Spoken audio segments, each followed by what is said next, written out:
Hola, buenas tardes. Nosotros vamos a hablar sobre los hongos. Mi equipo está formado por Melissa, Mirna, Arturo y Eduardo. Para empezar, les voy a decir qué son los hongos. Bueno, los hongos son organismos microscópicos que viven ya sea en un animal o en un vegetal. Estos ayudan a la descomposición de la materia y a reciclar pues, los nutrientes mediante el ambiente. Después seguimos con sus características. Las características de los hongos, la primera es que son micro o macroscópicos, ya que existen hongos que solamente se pueden observar a través del microscopio. Un ejemplo de estos serían las levaduras del pan y las pleuraturas de Aphactas cándida. Después están otros que son visibles a simple vista. Un ejemplo serían que son el moho y el hongo de la miel armillaria. Después están que son heterótrofos. Estos no son capaces de hacer fotosíntesis, por lo que necesitan pues alimentarse a partir de compuestos orgánicos que tiene la tierra. Después están que pueden ser unicelulares o multicelulares. Las levaduras son hongos unicelulares, mientras que pues el hongo del pan es multicelular. Los hongos multicelulares presentan una estructura que cumplen con las funciones básicas conocidas como el micelio. Por lo general, el micelio es pues una red de hilos subterráneos que conectan con el hongo. Después están que son saprofitos. Los hongos descomponen la materia orgánica rompiéndola pues en moléculas más simples.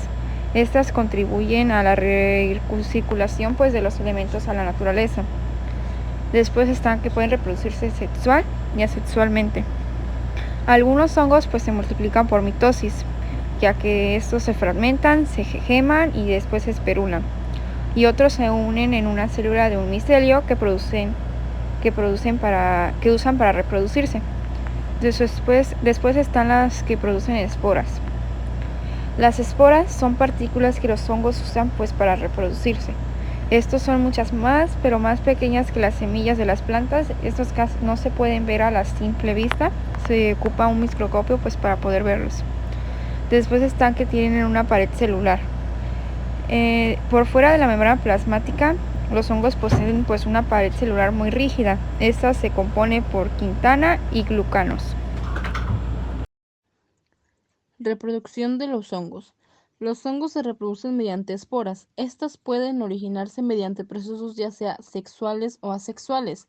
Se dispersan gracias a la incidencia del viento, el agua, los animales, etc.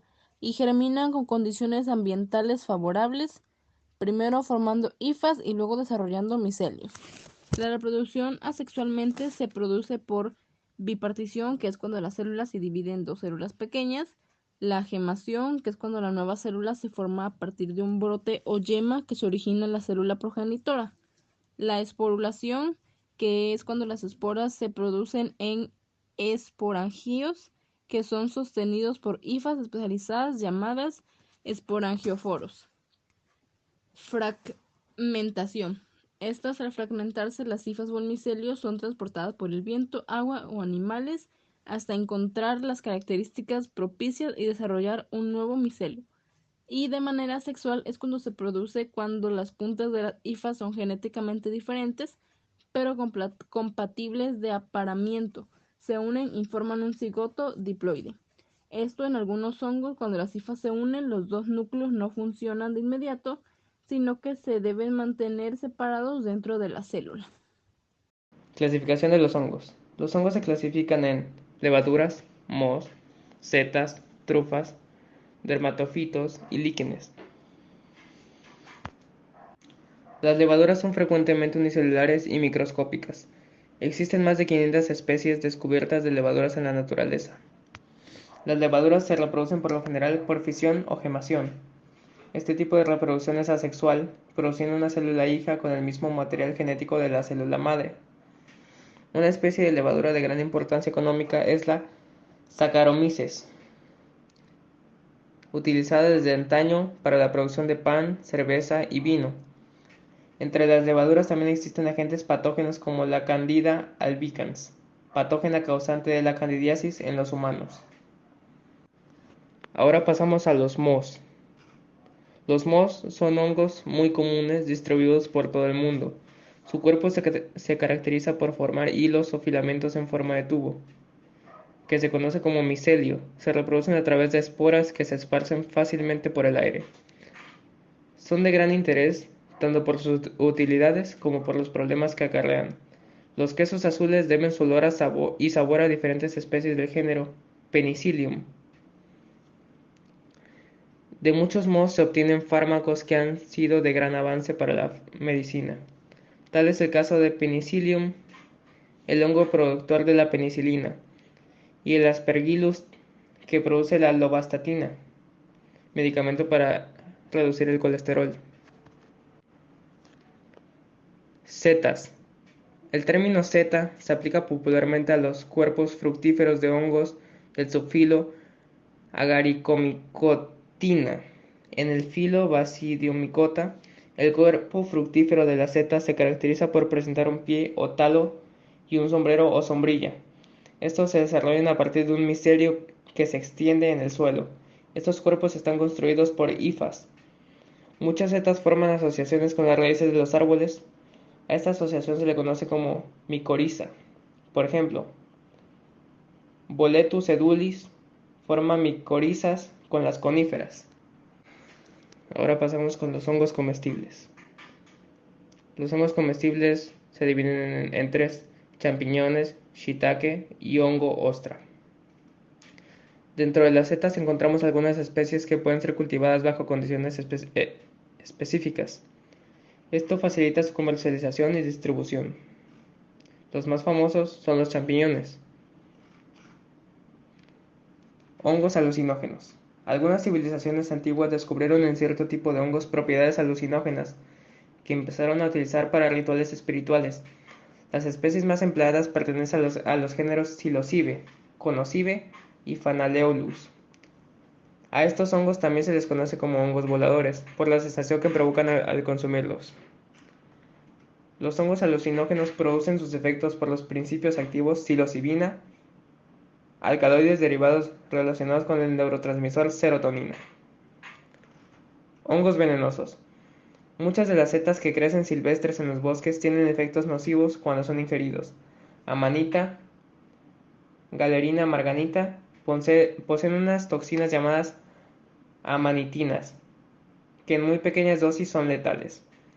La identificación correcta de setas silvestres comestibles es de extremada importancia. Fácilmente se puede confundir con una Goricotromina esculenta, responsable del 2 al 4% de envenenamientos fatales por hongos. Trufas. Las trufas pertenecen a la familia Tuberaceae, familia de hongos donde el cuerpo fructífero es hipogeo, es decir, crece debajo de la tierra.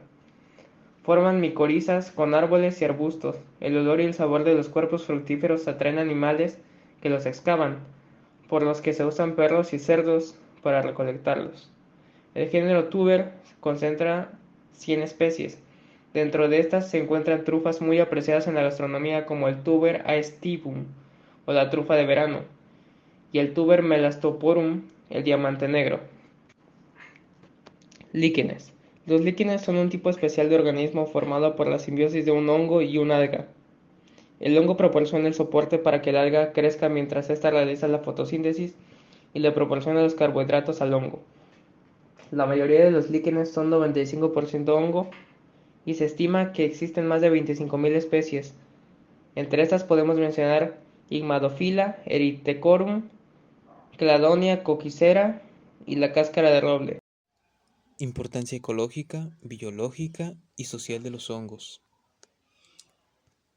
Primero que nada, los hongos son extremadamente importantes para nuestros ecosistemas. Esto debido a que son uno de los principales descomponedores de la materia orgánica que se encuentra en estos, permitiendo así que surjan los procesos biogeoquímicos.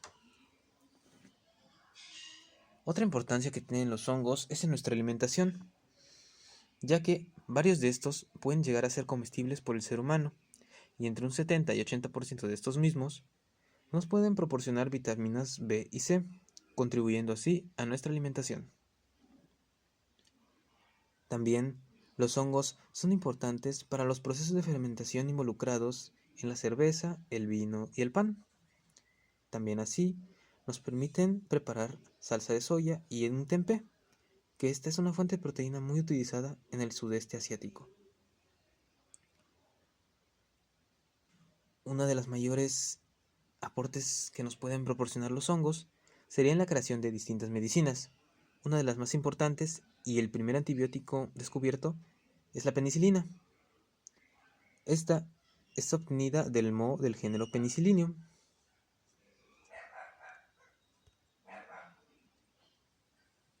Y ahora ya sabes cuáles son los aportes que nos proporcionan los hongos.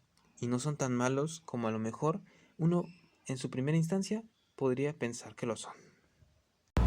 Bueno, eso sería todo por nuestra parte. Muchas gracias por su atención.